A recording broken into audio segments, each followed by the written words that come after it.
MX3.VIP welcome you here to our show once again as we dive into another very interesting topic.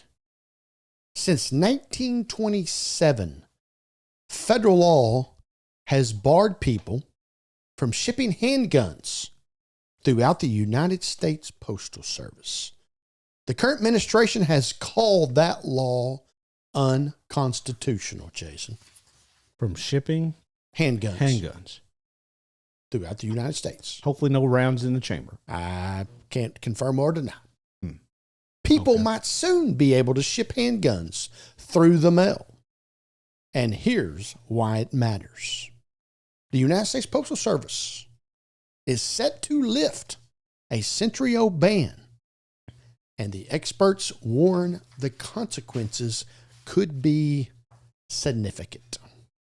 In all fairness, I did not know prior to this that you couldn't. If I'm going to buy a gun, I'm going to go hold it in my hand and see how it feels. Well, maybe you're holding your next door neighbor's gun in your hand and you can't find it, but you found it online.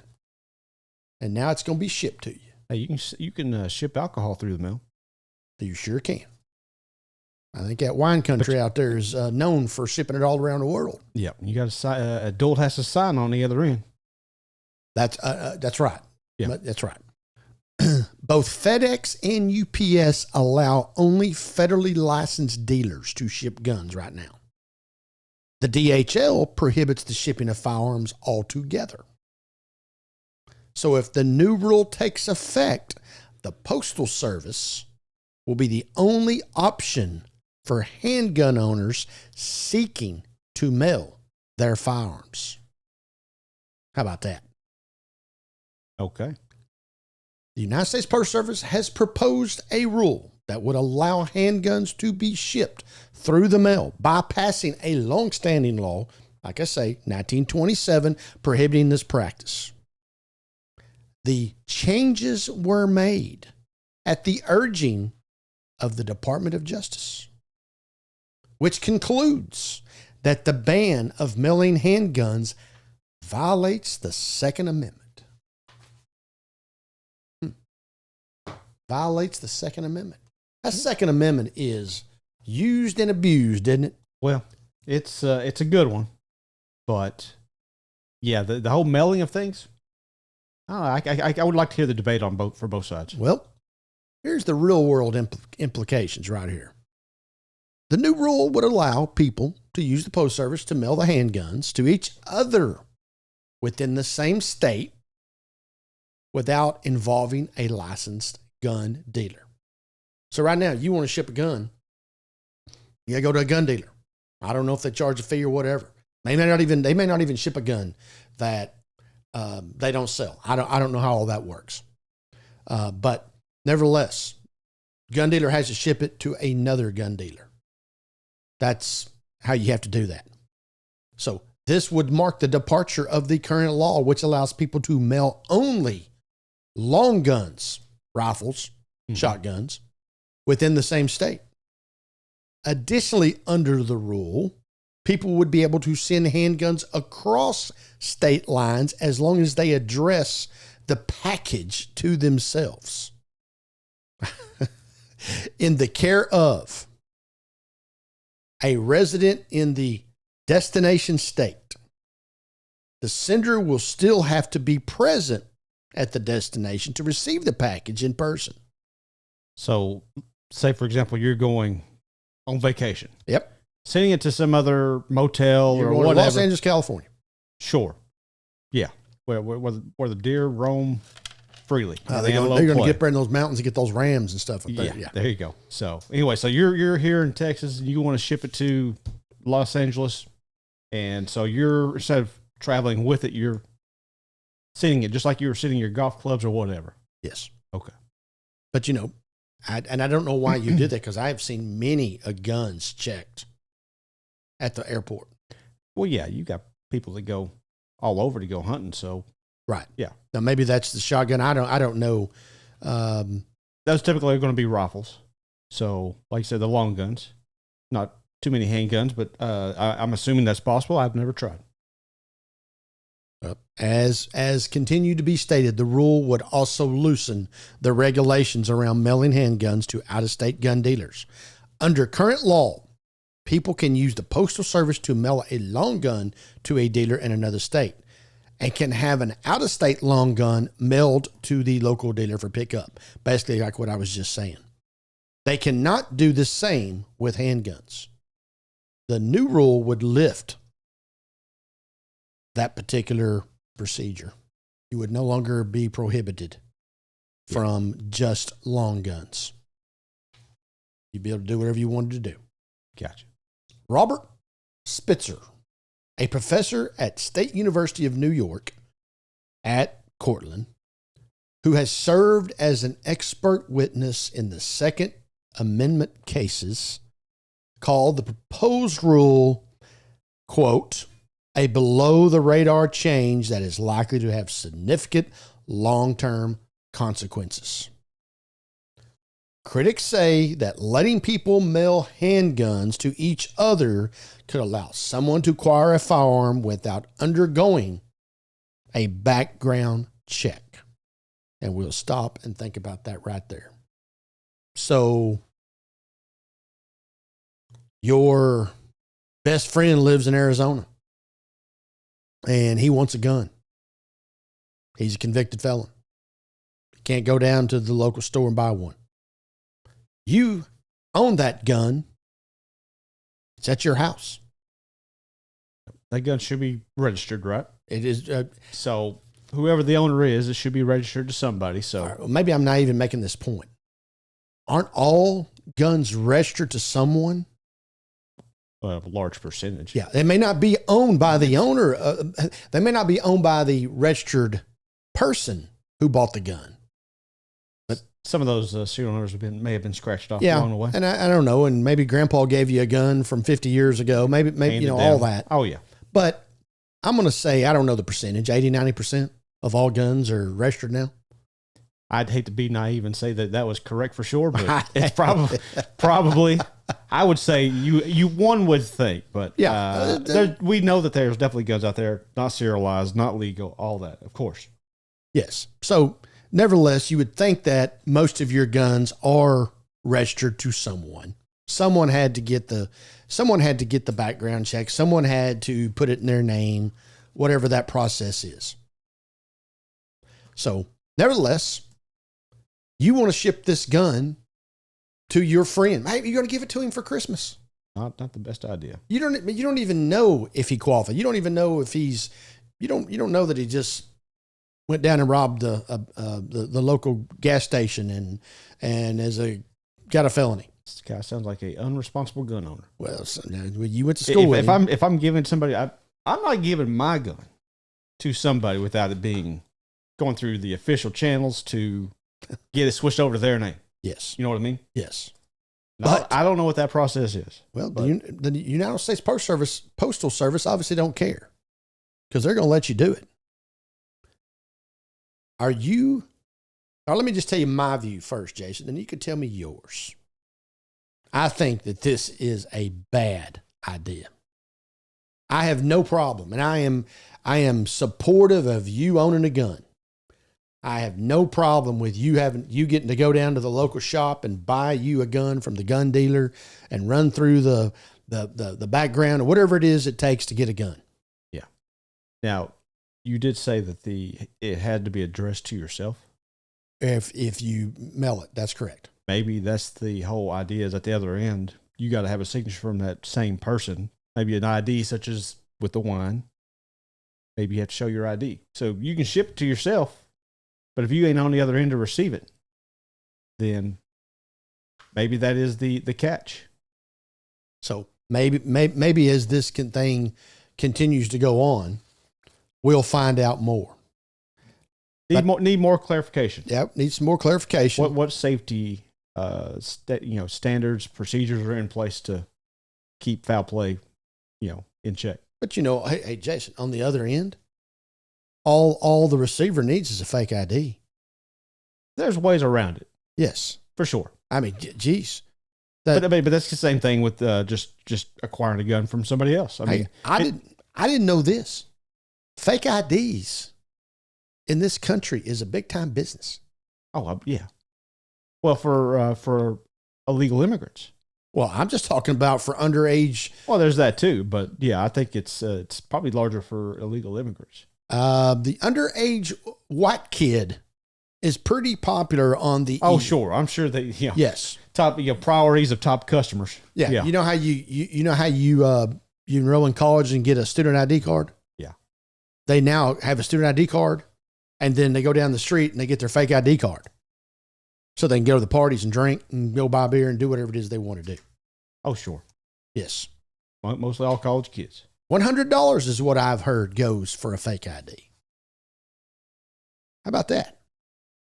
Yeah. So, it sounds like they could. I think turn that up a little bit. I think they turn it up to whatever everyone's willing to pay, right? Yeah, that's what it's worth. What somebody's willing to pay for. Yeah. How much of that enjoyment do you need on the other end? That's right. So I'm going to say that the fake ID industry is very happy about this law because they're already working to put your name on and their picture on the same ID card so that they can receive the gun when you ship it to Arizona. Oh, I think this is rotten potatoes. This is a bad deal. Yeah, well, let's see how it plays out for sure. But yes. The 1986 Firearms Owners Protection Act, which allows someone to take a gun to another state as long as it's unloaded, locked in a container, placed out of reach, and the owner is legally allowed to possess it in both the origin state and the destination state. Now, does that come under the concealed handgun license? And I don't know. I'm not a gun guy. So is the concealed handgun license a United States deal or is it a state deal? Do you know? I believe it's going to come down to state. But in okay, that situation. So you get it in Texas, but can you take it to Oklahoma? You've got to know the laws there. In this case, yes, I do know you can, but if you say taking it to Portland, Oregon, you know, you got to know the laws there for.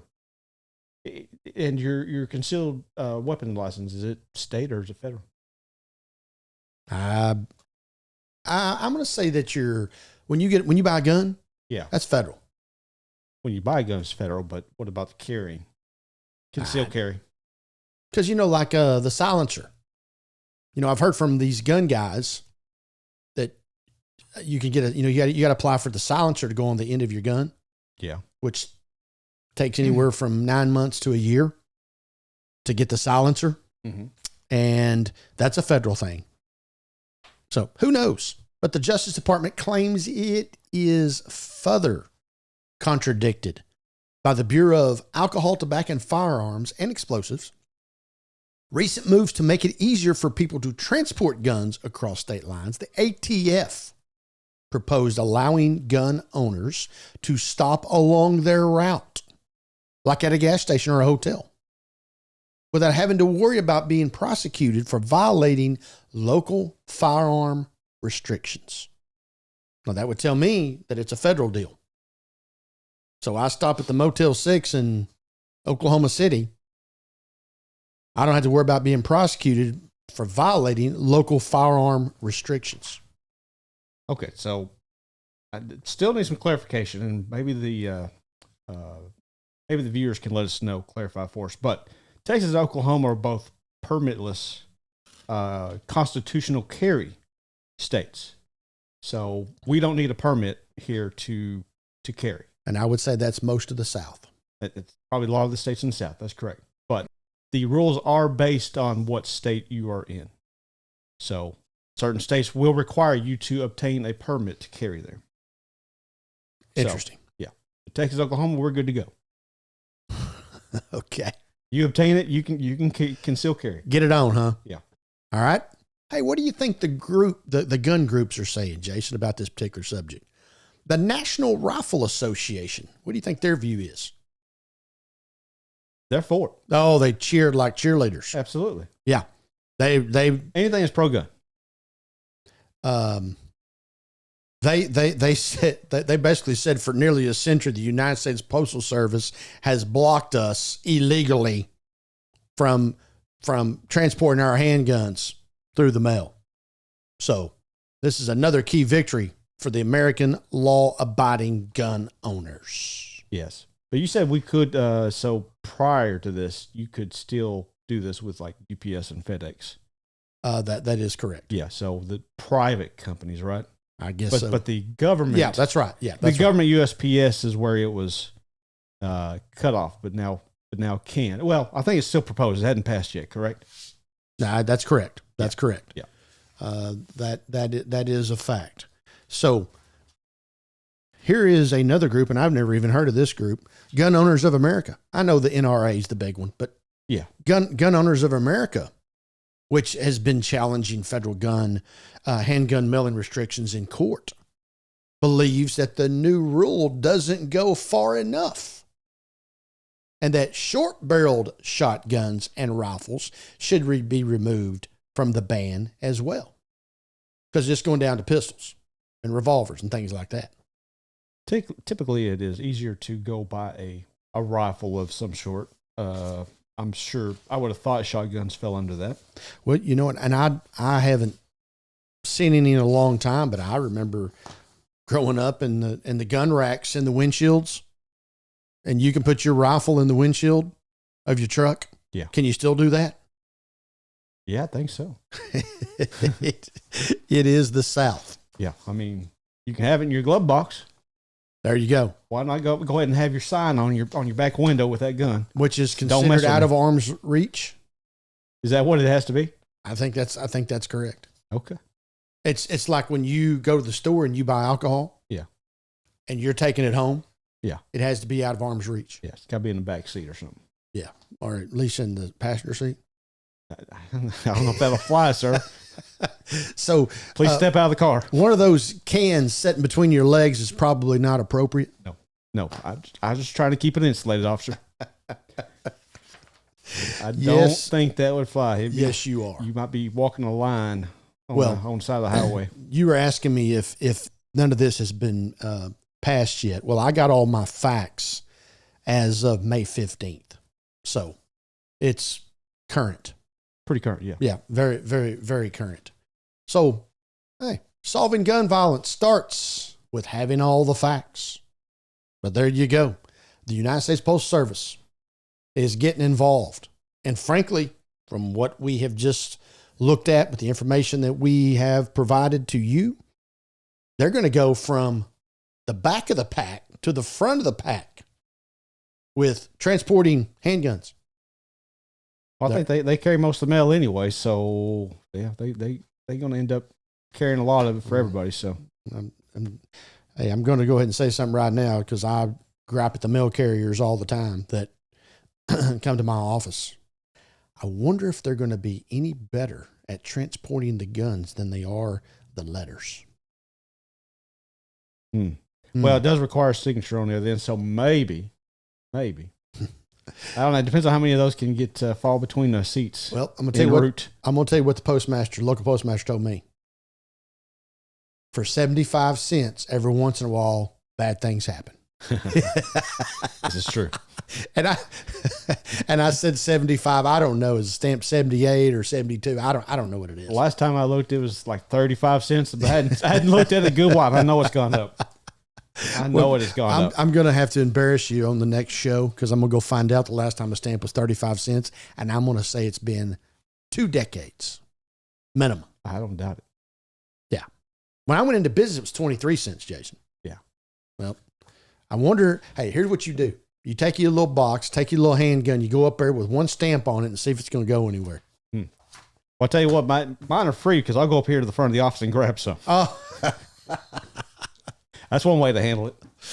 Well, maybe the National Rifle Association will reach out to us and comment and get us straight on all this stuff. I think our viewers will let us know down below. Yes. Help clarify all this for us naive Okies and Texans that we got here. Because you would think that we would know this.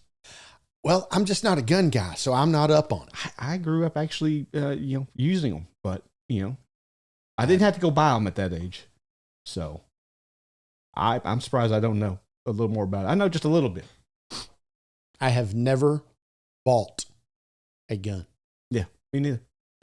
I thought I've never had to buy one. Now, I'm in favor of them. You go do it. Do whatever you want to do. Hey, my son, my dad, I mean, they all have more than their share. And everybody around me, guns and knife collection, crazy. Yeah. You remember when the AR-15 deal was going down? Golly, I bet we could find 300 AR-15s within 10 miles of this office. Yeah. With no problem. Oh, for sure. But I'm just not the gun dude. Yeah. You know, I like to lay low. Can't you tell?